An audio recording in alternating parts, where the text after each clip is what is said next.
ఆంధ్రప్రదేశ్లోని ఒక చిన్న గ్రామం, పచ్చని పొలాలు, పక్కనే ఒక చిన్న చెరువు, ఉదయం పిట్టల కిలకిలరావాలతో నిద్రలేచే శాంతమైన వాతావరణం.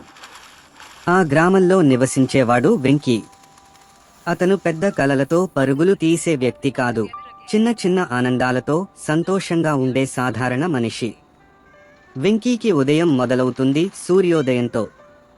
కాఫీ కప్పు చేతిలో పట్టుకుని ఇంటి ముందు ఉన్న తాటి చెట్టు కింద కూర్చుని ఆకాశాన్ని చూస్తూ నెమ్మదిగా రోజును ప్రారంభిస్తాడు. అతనికి వేగం కంటే ప్రశాంతత ముఖ్యం. జీవితం అంటే పరుగులు కాదు, ఆనందంగా గడిపే ప్రతి క్షణం అని అతను ఎప్పుడూ చెప్పేవాడు. వెంకీ తన తల్లితో కలిసి ఉంటాడు. ఆమె ప్రతి ఉదయం తోటలో పూలు పెంచుతుంటే వెంకీ మొక్కలకు నీళ్లు పోస్తాడు. వారి మధ్య పెద్ద మాటలు ఉండవు, కానీ నిశ్శబ్దంలోనే ప్రేమ కనిపిస్తుంది. పూల సువాసనతో నిండిన ఆ ఇల్లు ప్రతి ఒక్కరికీ ఆహ్లాదంగా అనిపించేది. వెంకీ పని చాలా సాదాసీదా, గ్రామంలో చిన్న బుక్ షాప్. పుస్తకాలు అమ్మడం అతనికి ఉద్యోగం మాత్రమే కాదు, ఒక ఆనందం. పిల్లలు వచ్చి కథా పుస్తకాలు అడిగితే వాళ్లకు సరిపోయే కథలు సూచిస్తాడు. కొందరికి కాఫీ ఇచ్చి కూర్చోబెట్టి మాట్లాడిస్తాడు. అతని షాప్లోకి వచ్చిన వారు త్వరగా వెళ్లాలని అనిపించేది కాదు. మధ్యాహ్నం అయ్యాక వెంకీ చెరువు దగ్గరకు వెళ్తాడు. అక్కడ ఒక పాత బెంచ్ ఉంది. చెరువులో నీటి అలలు చూస్తూ తన చిన్న డైరీలో ఆ రోజు అనుభవాలను రాస్తాడు. కొన్నిసార్లు చిన్న కవితలు కూడా రాస్తాడు. అతనికి ప్రపంచం గందరగోళంగా అనిపించినప్పుడు ఆ చెరువు నిశ్శబ్దం అతనికి ఓదార్పు ఇస్తుంది. ఒకరోజు గ్రామానికి కొత్తగా వచ్చిన చిన్న అమ్మాయి మేఘన వెంకీ బుక్ షాప్కి వచ్చింది. ఆమెకు కొత్త స్నేహితులు లేరు, కాస్త భయంగా ఉండేది. వెంకీ ఆమెకు ఒక చిన్న కథా పుస్తకం ఇచ్చి, ప్రతి కథ ఒక కొత్త స్నేహం లాంటిది అన్నాడు. ఆ మాటలు మేఘనకు ధైర్యం ఇచ్చాయి. అప్పటి నుంచి ఆమె ప్రతిరోజు షాప్కి వచ్చి పుస్తకాలు చదవడం మొదలుపెట్టింది. వర్షాకాలం వచ్చినప్పుడు గ్రామం మరింత అందంగా మారింది. ఒక సాయంత్రం భారీ వర్షం పడుతుండగా వెంకీ ఇంటి ముందు పిల్లలతో కలిసి కాగితపు పడవలు వేశాడు.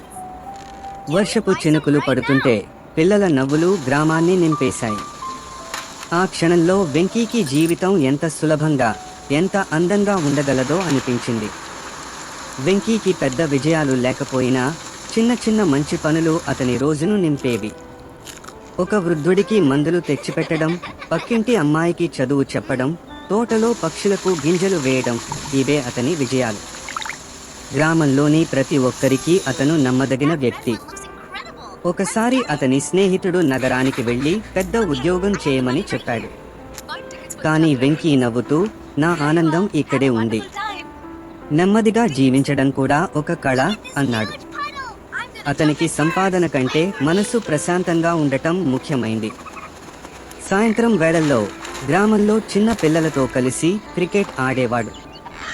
ఆట పూర్తయ్యాక అందరూ చెరువు దగ్గర కూర్చుని కథలు చెప్పుకునేవారు. ఆ నవ్వుల్లో, ఆ సరదాలో వెంకీకి నిజమైన సంపద కనిపించేది. కాలం గడిచింది. వెంకీ జీవితం పెద్ద మార్పులు లేకుండా నెమ్మదిగా సాగింది. కానీ అతని చుట్టూ ఉన్నవాళ్ల జీవితాల్లో అతను ఒక చిన్న వెలుగు అయ్యాడు. అతని సాఫ్ట్ లైఫ్ అందరికీ ఒక పాఠం.